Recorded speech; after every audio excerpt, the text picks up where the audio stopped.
Hey, I just wanted to give some encouragement, some inspiration, and share a little something with those who need a little bit of encouragement, some inspiration, and to hear that you can use what you have to get what you want. And what do I mean by that?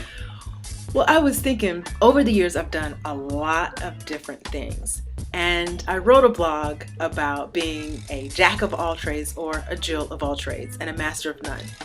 And it reminded me that we have so many talents, and people say one of two things: that you need to master one thing so you can get paid for that, and you know that 10 feet deep.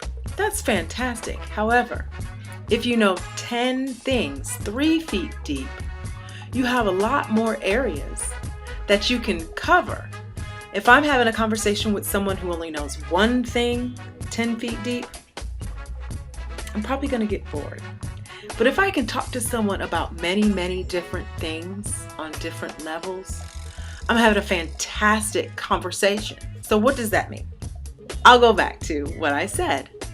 I have done so many different things. I remember the very first little business that I had was selling lemonade. Yes, the lemonade stand, your proverbial little kid with the lemonade stand, and we had little Dixie cups. They might have been the little mouthwash cups for all I know, but we had little Dixie cups. Then I went on to doing babysitting, so I've always worked with kids. After that, I got a job when I was 12, 13 years old. My sister and I washed cars. We worked at the car wash of someone that we knew from our neighborhood, and we made money on the weekends. And then I've always liked to cook. I've always liked to bake. So I started making candies. I made candies, chocolate covered pretzels. I learned how to make little Reese's cups too, little itty bitty ones. I learned how to make candles. One time I remember my mom was in graduate school. Something happened and I didn't have deodorant. Ran out of deodorant. More than likely, it was too late to ask for her to go get some. I don't know what happened, but I learned how to make deodorant. So I know how to make deodorant. I've always been artistic. So then I learned how to refurbish things. And when I say refurbish, like I got a desk. It was an old desk from my great aunt. It was probably more like a makeup desk. And I repainted it, put new hardware on it, and became my son's desk for his room. But along with that came a chair, so I reupholstered the chair to match the desk, painted new designs on it, and he absolutely loved it. Then I'll drop in over here a couple of pictures of some things that I've done recently.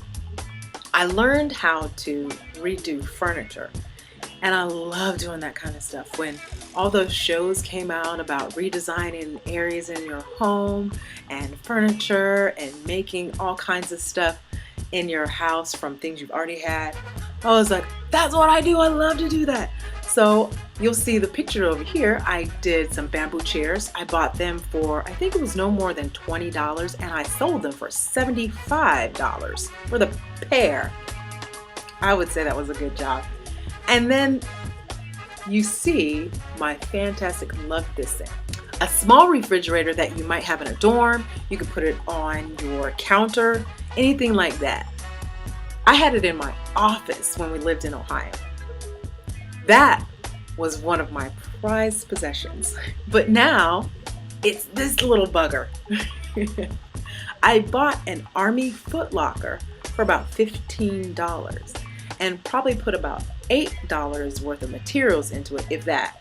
Got with spray paint, acrylic, maybe a little bit more, because I had to get spray paint, I got acrylic, I had to get a finisher, but I also, you'll see the inside of it, I sprayed with foam that you put on a wall. I think it's foam. You knock it off and it makes the texture. I don't know if you can even see the texture on that wall, but I did that as well.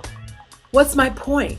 You have a lot of talents. You have a lot of gifts. You have a lot of skills. I learned how to write curriculum. I learned how to do business plans. I learned how to do strategic planning. And all of those are things that I've gotten paid for.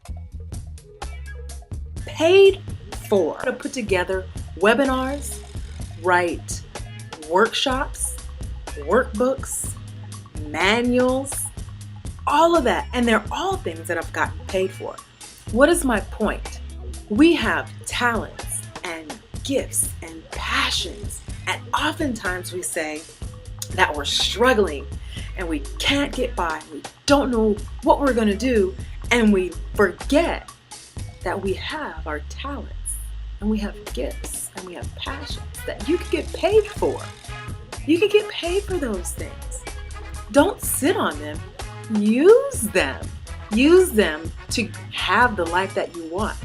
And I call that feasting on crumbs. You feast on crumbs. Why would I say feast on crumbs? If you think about a baby or a child, when they're finished eating the big stuff and there's crumbs left all over the place, they're still using their fingers to pick up those little pieces, because for them, nothing's gonna go to waste. They're not gonna leave that there. You take all of those crumbs together and you have something you can use. You can have a meal out of that. You take the crumbs of what's left over or what you think you can't use, take all of your talents together. You know how to bake. I've baked too. If you know how to bake, if you know how to sew, if you know how to teach someone. I learned how to put up websites. You know, the free websites, I learned how to do that because I had more time than money, and I've gotten paid to do that. Use your talents. Feast on your crumbs, and you can make it. If you have any questions or you want any help in learning how to feast on the crumbs of your talents and your gifts and your passion, please leave me a message down there, or you can email me right here. But don't let those crumbs go to waste. Let's feast on your crumbs.